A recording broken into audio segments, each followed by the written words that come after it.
the cops, and then we just decided that it was probably a dead hooker.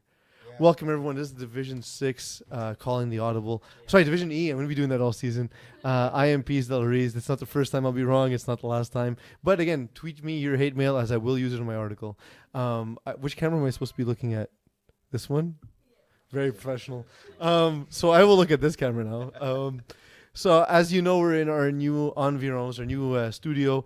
We're still trying to get used to it. This is the new FPF studio, so welcome everyone. I have a little thing to say about that as well. But before I do that, of course, there's Brett watching on the left. For those of you who want to tweet us, potentially tweet us live during the show, you can tweet us at PeasFPF or at Bad News 51, because 51 times bad news is just enough times. And of course, our producer is Chapman at Master Control. He's helped tonight by Eagle, because Eagle does not trust a living soul. So he's watching over him like a very short hawk. I'm confusing my birds. Eagles have good vision too, though, right? Watching over him like an eagle is a thing. So, Steph, anytime you'd like to come back to the show, that'd be good. For those of you watching and you want to take Stefan's place, I mean, we might hire you, because Stefan's just doesn't show up for podcasts anymore.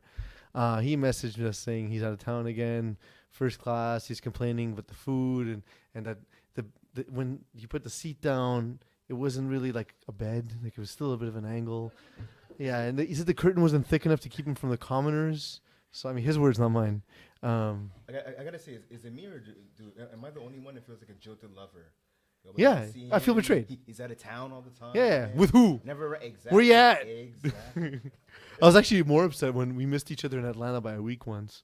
And I was like, no, who you going out to dinner with then? You're not going out with me? So Stefan's hopefully will be joining us at some point, but we will talk about his team. And because he's not here, we'll talk crap about his team as well. So I just had a quick note to say about some of the media members who are talking trash about how our new studio is a garage. They don't see this as the opportunity that we have. We essentially can do whatever we want. The shows can be however long or short as we want. The future can have us producing more content than ever before. We have a lot more freedom than we ever did. I guess what it is that there's some members of our own media team that aren't very creative. And I guess that's why they can't see the opportunities. Not like us, Brent, right? Like, I feel you. I mean... So therefore, I mean, I'm happy to be here. I'm happy to be in here. As much as Sportira was great to us for years and years and years, or year and year and year. I don't remember how long we were there. They're still our official suppliers of jerseys and shorts. Remember that you can still get your jerseys in somewhat before the end of the season. My team, One Speed Power Division E. We just got new jerseys. I posted it on Twitter. I really like that jersey. I really like that one. We look good. I'm colorblind, so maybe it looks good to just me. But I think it's pretty fly. Let's get into the action now that we've done all the pleasantries and talked about our new home. First of all, do you like the new home? I gotta say I do. It's cozy, to say the least. We have the beautiful green screen behind us. No, we're really at a place that we're supposed to be at. We're actually at Papineau right Papineau Field is where we're we're on at. the field, guys. Come on. I drove to Papineau, I promise. The lighting here from Papineau is blinding me. Sorry. I lost my senses for a minute. Yeah, are we on field 3? Is that why the light's blinding you? That's exactly it, brother. That's exactly it. So, Super Troopers, a team that you thought were going to be one of the top teams out of the gate, and they were last season, and now 0-2. They lost to Greendale Human Beings by a score of 40-31. Trevor Rendell played in this game, but didn't play quarterback after throwing 6 interceptions in the first week, replaced by Jonathan Dolan. Yeah, Dolan. Nice. I wasn't sure if it was Dolan or Dofflin. I guess throwing that many interceptions has you riding the bench pretty soon, pretty quick. That'll give you the quick hook, maybe unless you're Blake Bortles or something like that. But Dolan came in. He had 5 TDs, 214 yards, only 1 pick. The Zach Swerm show has continued, obviously, so far this season with 14 catches, 159 yards, and a whopping 6 TDs. 6 TDs. Receiver of the Year candidate, I think. Already, yeah. Early on. And Zach is a guy early on in FPF, and I now have played in this league long enough to remember people. Like when I first started watching the podcasts and stuff, I was like, I don't know half these guys who they're talking about, but Zach was one of these guys. When I first started playing, was okay, it was fine, but he's become like a true playmaker, has he not? No, definitely. I mean, and on both sides of the box, I remember speaking to your point. The first year I saw him, I think it was the first year I was doing Division 6, Division E. I believe he was on, I want to say, the Diablos or possibly the Redmen. And he's a good player. He had speed, he had pretty good hands. His route running was okay.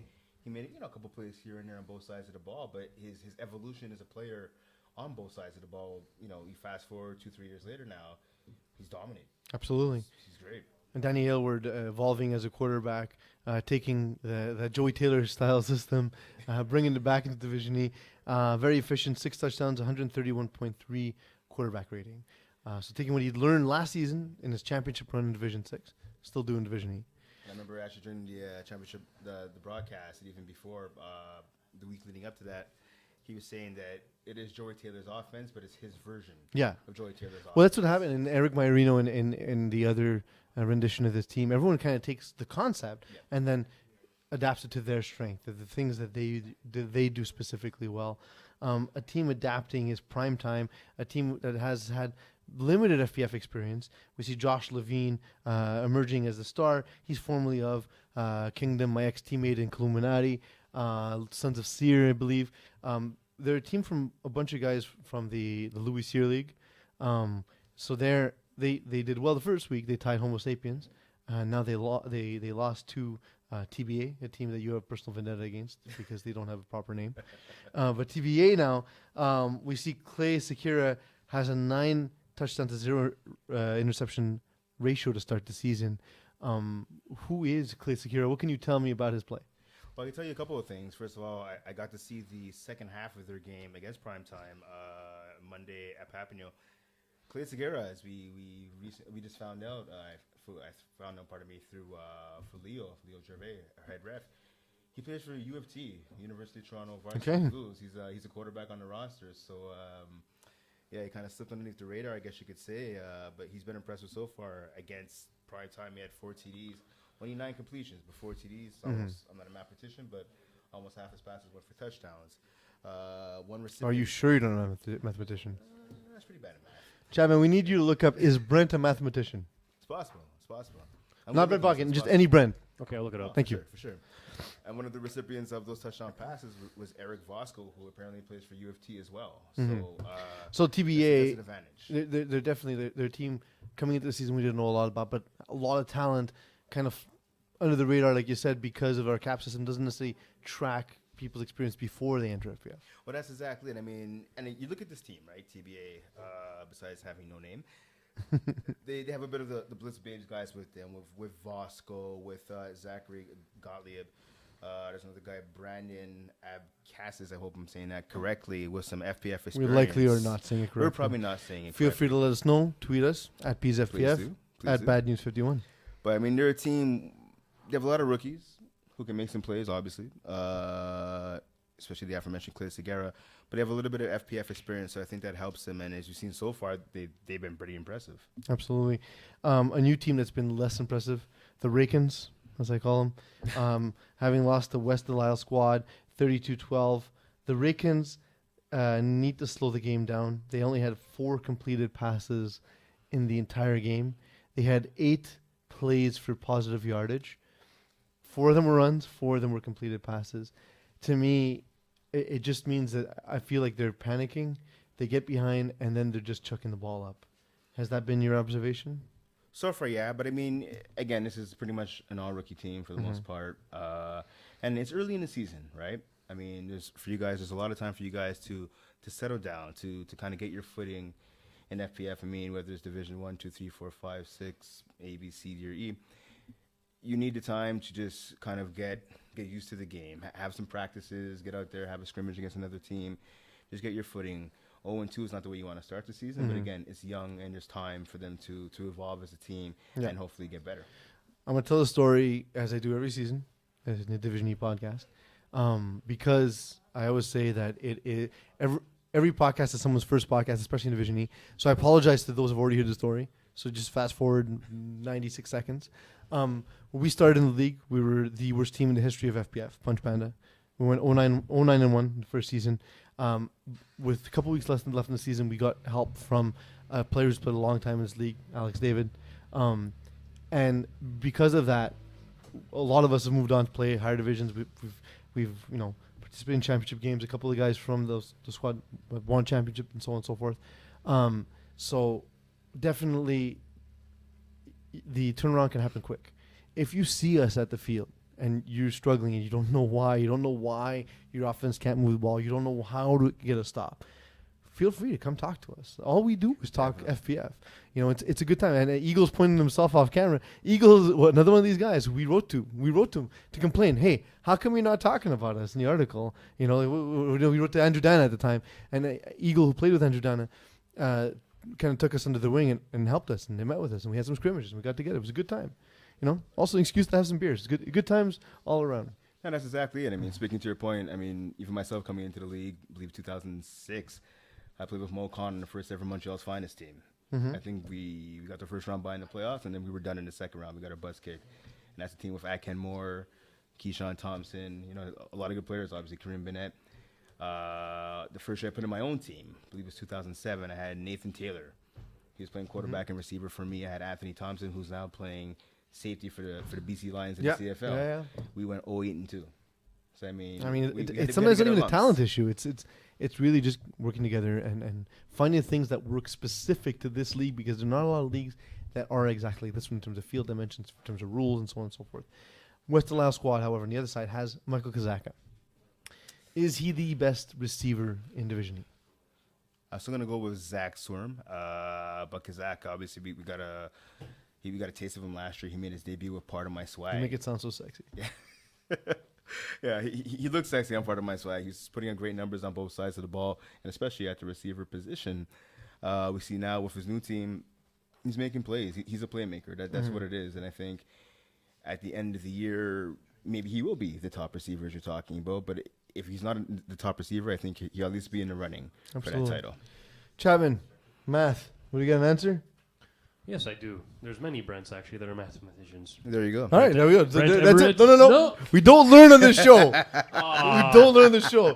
Think of the children. And speaking of learning, your favorite team name is coming up. It's a team that honors a day that you're particularly fond of. It's 3 digits, and they're blazing. 420. Team 420 Blazing, 4th and 20. They lose to Friday Night Tykes. Friday Night Tykes taking lumps week 1, looking much better. I was actually there for this game. Tim Hormer of Friday Night Tykes throws very catchable ball. A lot of concepts that make sense. So, we see the Rakins struggling to find their way. Friday Night Tykes looking great already. Have you had a chance to watch him play? Or did you play? Yeah, well, I played against. Yeah, I played against Friday Night Tykes in week 1 to blow a win by us, but I took a couple of things away from that game. First of all, as you mentioned, Tim Horner, he's a playmaker. He can make plays with his feet. Yeah. He obviously has a strong, which is important in Division E as well. It gives you an extra dimension. Yeah, that's exactly it. And especially in a league where at least half the rushers, I would say, are kind of doing it for the first time. If you're a quarterback that can keep plays alive and can pick up first downs and positive yardage, with your feet, that goes a long way. And Horner, obviously, of 19 for 150 yards and 4 TDs, so he's showing that he can make plays with his arm as well. And the mistake made by the arm was the arm of Vince Maniti. Late in the game with a chance to come back and tie or win the game, Vince Maniti threw a costly interception where he threw the ball towards the middle of the field, kind of underthrew it. Justin Perez jumped, got to the ball. Great interception by Justin Perez, who's a underrated defender in the division. Underrated both in qualitative terms and quantitative terms because the cap system has not yet caught him. But yes, definitely a great play. Pretty much won the game. Are there any games you saw specifically? I saw your game, obviously. Against the Spartans. I don't know if I could talk about this game without swearing. You know what? Okay, well, I'll take it for you then. Nice. It was a good game. There was a lot of plays to be had. Obviously, we talked after the game with your brother as well that you guys left on the field a couple of drops, especially would-be interceptions. The James Dandria kind of tossed up to you guys that you guys dropped, and a couple of passes when you guys were on offense that went through players' hands or off of players' hands. If you take away some of those mistakes, I think you guys come up with the W. It was crazy. So, I mean, first of all the credit to Spartans. Alexis Bissett is a monster. Yeah. He's virtually impossible to cover. Not necessarily the most refined route runner, but just the amount of speed that dude has is crazy. Now, to your point, 3 dropped interceptions. Yep. 3 failed fourth down converts where there were drops or a running mistake with the receiver with the ball in his hand that just did not turn upfield. Bizarre game. What it showed me is not a lot about us necessarily, about one speed power. What it did was it showed me a lot about Spartans, that they can make mistakes in a game and still win. But when you play them, you can't be the one to make the mistakes because you won't be able to catch up. They'll still be able to put up points if you don't stop. Like if you can't get the stops, if you can't be efficient on offense. Because we gave them with 2 drops, a drop ball that turned into an interception, and a fourth down not converted. Yeah. We gave them 4 extra possessions. Now you take the three interceptions. That's 8 times. 8 times we created a chance for them to score points, and of that 8 times, they converted more times than not. And that's exactly it. 'Cause, I mean, if you look at the score, 38-25, you guys essentially lost by 2 touchdowns. If you take away 2 of those turnovers on downs, and you convert those to touchdowns, there's a good chance, conversions obviously, there's a good chance you guys win the game. And speaking to your point about saying that you kind of learned something about the Spartans, not so much with you guys, I'm going to flip the script on that a little bit. Okay. I think what I learned from you guys is you guys... Well, we already know about us. That's why I didn't learn. No, but saying like, for the viewer at home. All right, this is cool. why we're doing this, right? I learned that with one speed power, besides the point that you guys have nice looking New Jerseys. Again, Thank you. Kudos for that. Is the fact that you guys don't necessarily have to play your A game to get the W. You guys played that bad and barely lost the game. Which says then obviously if you guys do play your A game, and you we guys should played get worse the in W. week 1 and won the game. So Well, there you go. There you go.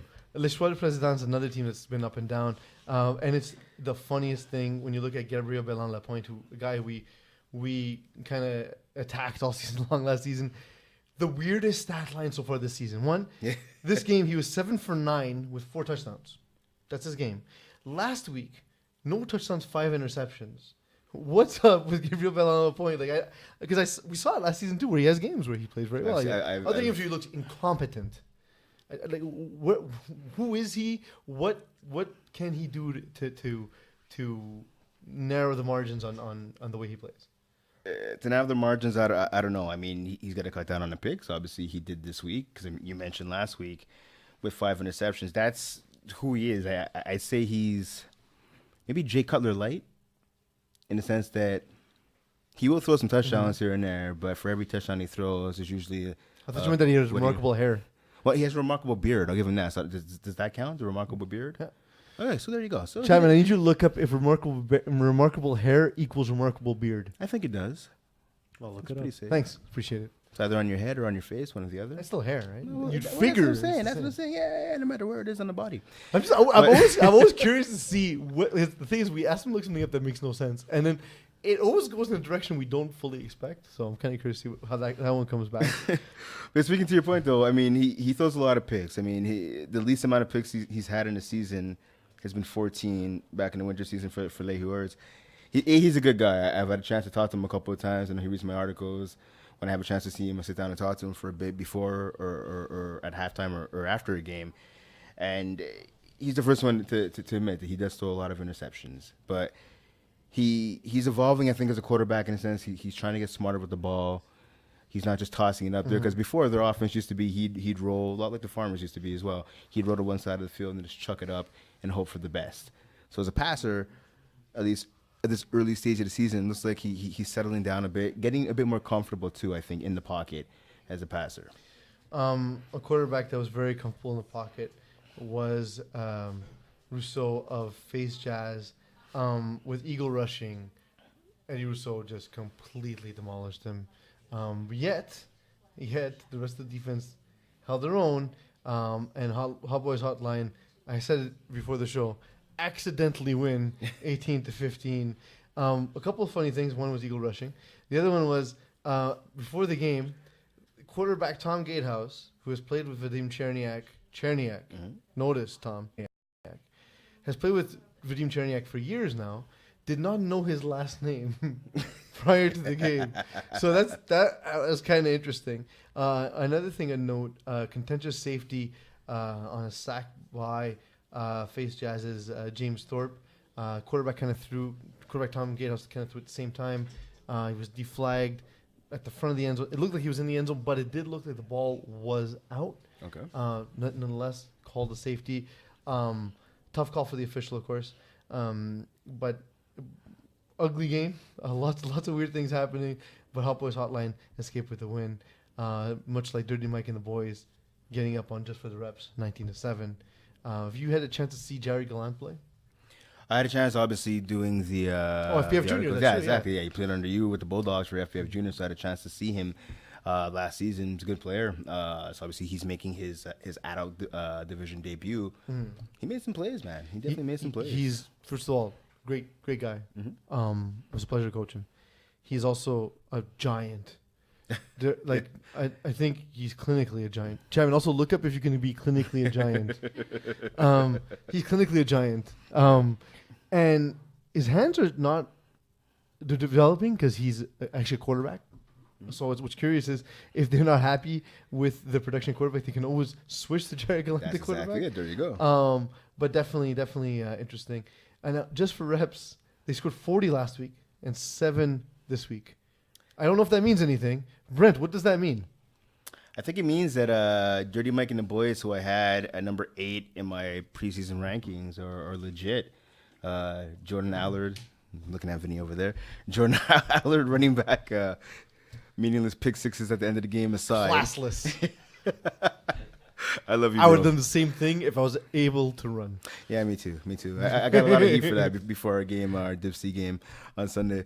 But other than that, I mean, they're a pretty good team. I mean, we said last week, right? Jordan made some additions to the team this offseason that are paying dividends, and Gatlin obviously is one of them. Jordan, watch Sister Act. You're going to feel bad about yourself. I mean it.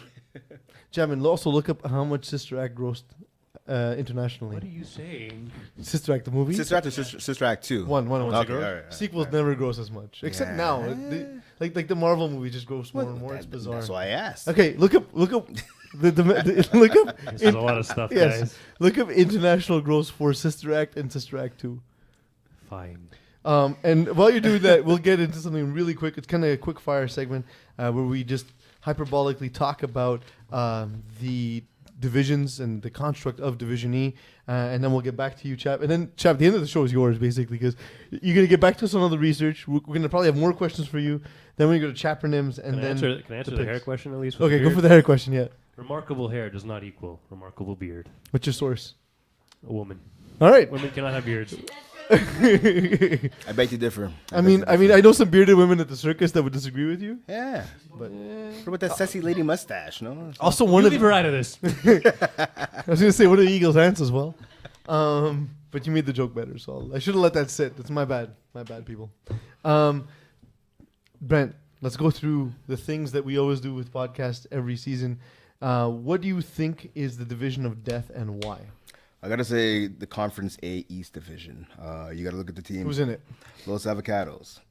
Now Obviously, with the team you're talking trash about, with the development of Vasquez at quarterback and with Tom Zorko. Actually, it was technically Chapman who was talking a lot of trash about them. But calling them lost Avocados. They were That's lost. their name, though. And Yeah. now they're- Lost That's true. avocados. They're now found avocados. As Exactly. the team Oh, name. found, Exactly. okay. Found or avocados. Lost and found purchased. avocados. One or the other. So you have those avocados. Obviously, the ever dangerous Greendale human beings. I mean, that's who I honestly think is the best team in Division E.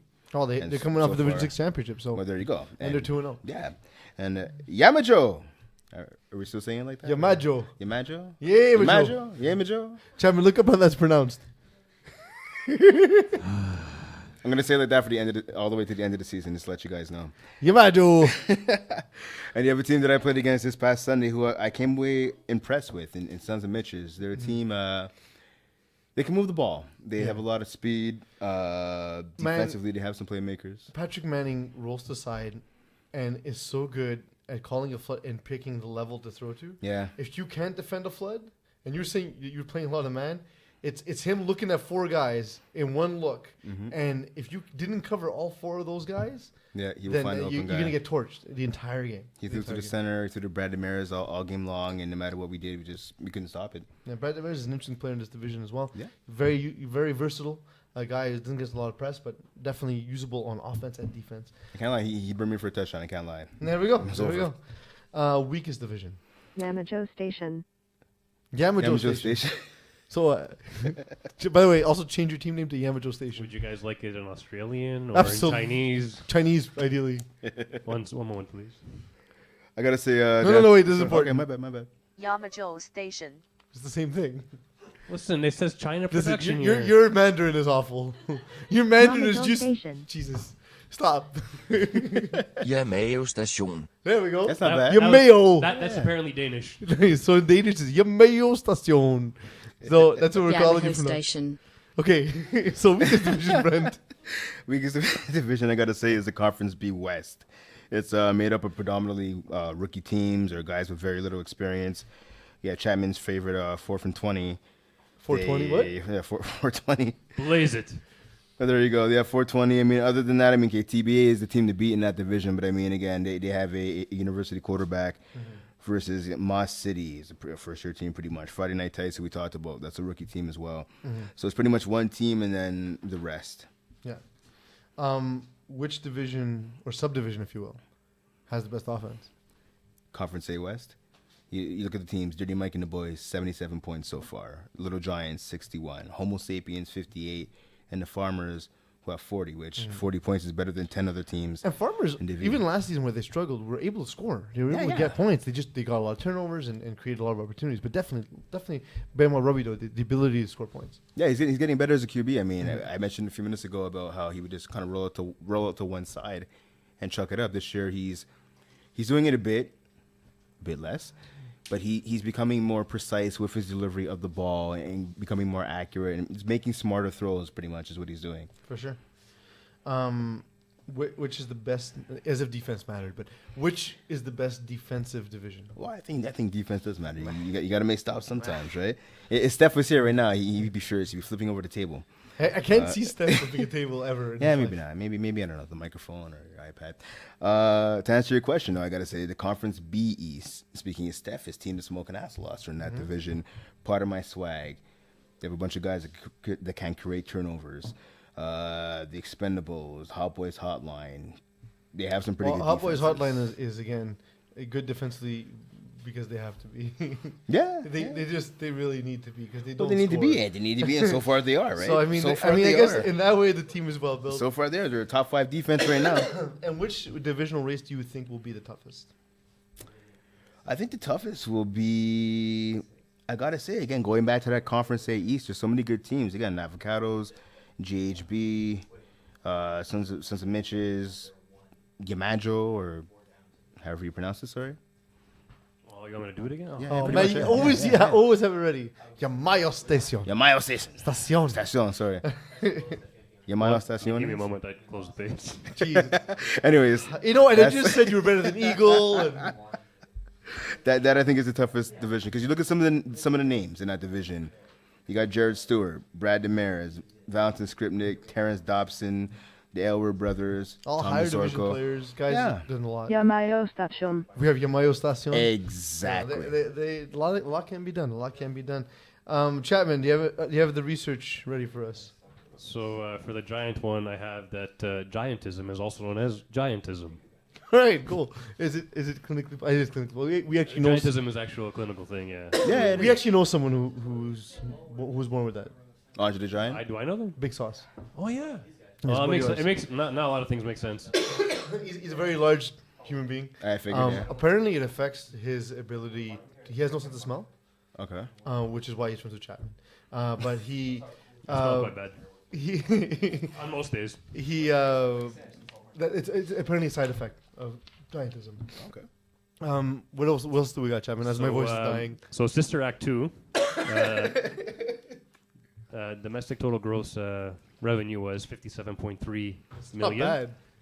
However, Sister Act 1, which is done in 1992, so it's like I think at least more than 10 years before. Hold on, let me just find the actual number of years. Just for inflation, I would imagine. Oh, never mind. They were released one after the other, so no adjustment for inflation. No adjustment for inflation. All right. They came out quite quick. I thought it was like 10 years later. But anyways, 139 million for Sister Act. the first one. Jesus. Wow. 139 million for Sister Act. That's amazing. Whoopi Who Goldberg. did it? Yeah, Whoopi. Jordan Whoopi Goldberg, Lard. yeah. Get some Whoopi Goldberg, man. You'll see. You'll see why you feel bad. You should see why. They also made another 92 mil in, I guess, the foreign markets, which is not included in the 139. So, get it on iTunes. Add to the 92 million. Because we're Canada, we're a foreign market. So Chapman, is that all the research, or do we have more? No, I'm done. So chapronyms. Chapronyms this week. All right, so this week it'll be Wait. Let me set it up. I'll set it up. Or do you want to say it and then I'll set it up so it gives Brent a chance to think about it? Yeah, give us. I'll say it so we Okay. can give Brent a chance. All All right. right. Gracias. TTWO. TTWO. Okay. I'm not making it easy. No. So Chapronyms is a segment where Chapman gives us an acronym and we define what it is. He will not tell us at the end of the segment what the acronym actually stands for, as this is not a show where we learn things. In the end, Chapman will decide which acronym was better, and then that will become the new meaning for the acronym. So the acronym is, once again, Chapman, TTWO. TTWO, Brett Bodkin. My God. I have no idea. I'm going to go with Testicular Trauma World Organization. There's no C at the end of this, but 2 toonies without change? No? 2 toonies without change? I Not guess at all? so, but I'm going to give this one Yeah, to it's P's. really- Yeah, 1-1, baby, 1-1. I'm ashamed of myself. That brings us to... Games of the week. As I was, Chapman will read out the games. Brent will pick one. I'll go to the next game, and so on and so forth, unless it's our teams, in which case we'll flip the script for a moment. All right, so I'm pulling them up now so we can get them on the screen for everyone. Pull Just them a up. sec. Don't pull them up. Oh, yeah. In our first game of the week, we have One Speed Power versus Face Jazz. I can't handle this one. You go ahead. We're the first game. How early is that game? At 6 o'clock. Damn. Jesus. I should give Rob the evil eye. Yeah, I'm going to handle this for you guys, obviously. One Speed Power. I mean, you guys coming off of a tough loss, obviously, against the Spartans, but you guys did look good in that week 1 victory over Super Troopers. I think you could bounce back this week against a pretty decent Face Jazz team. Game 2 is Greendale Human Beings versus Sons of Mitches.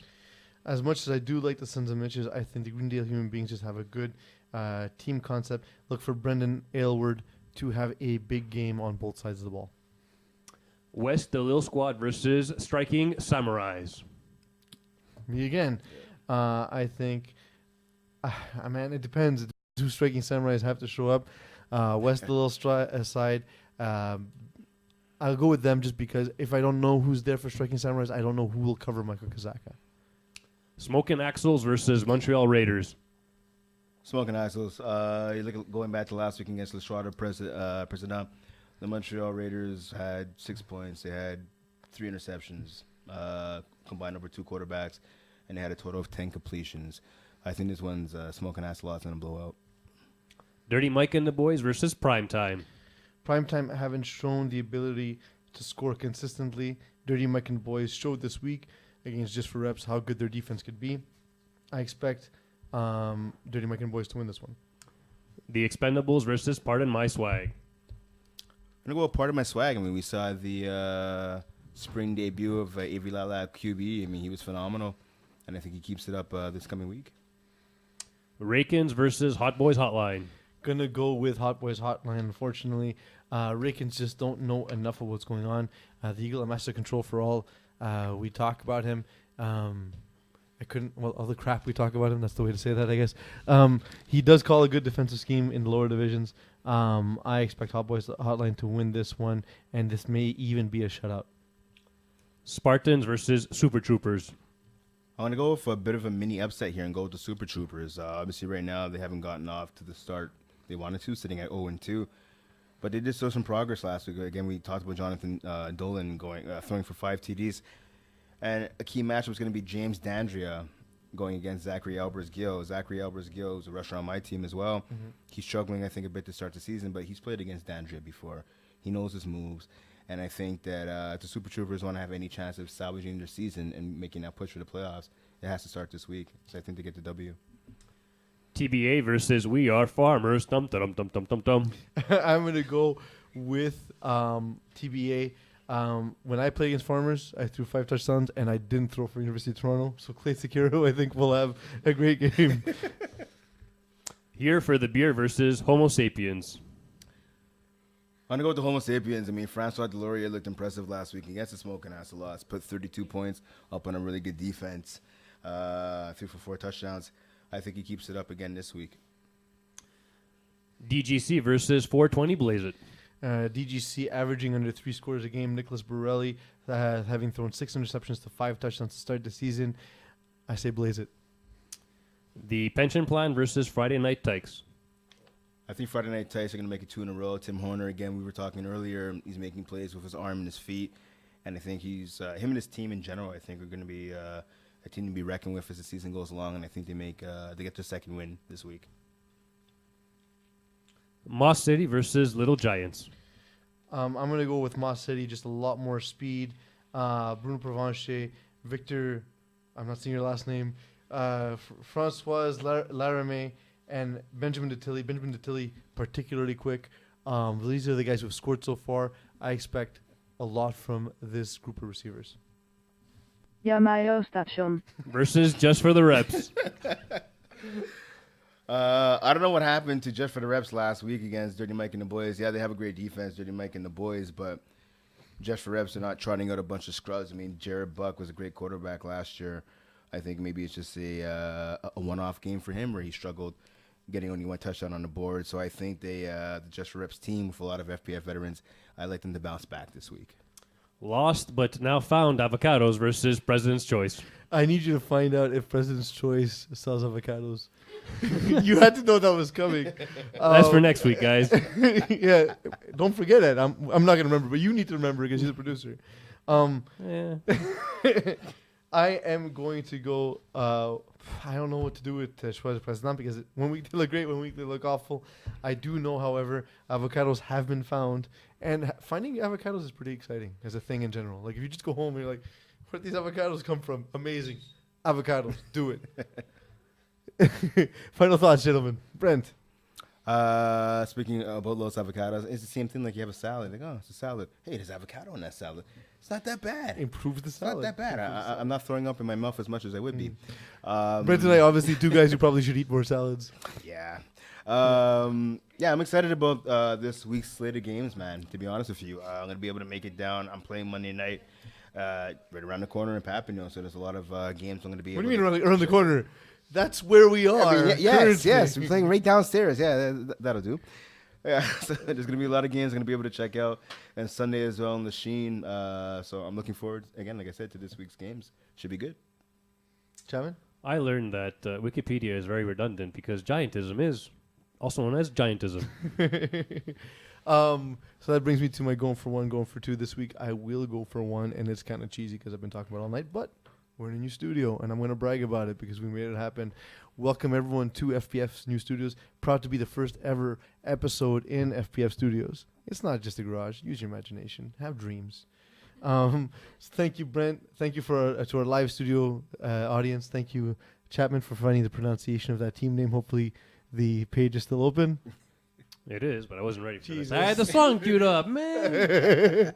I know, I'm killing Yamayo this. Station. There we go. Thank you. Yamayo Station. Oh shit, it's on repeat. Forever. Thank you, Yamayo Station, but most of all, thank you all for letting me be myself.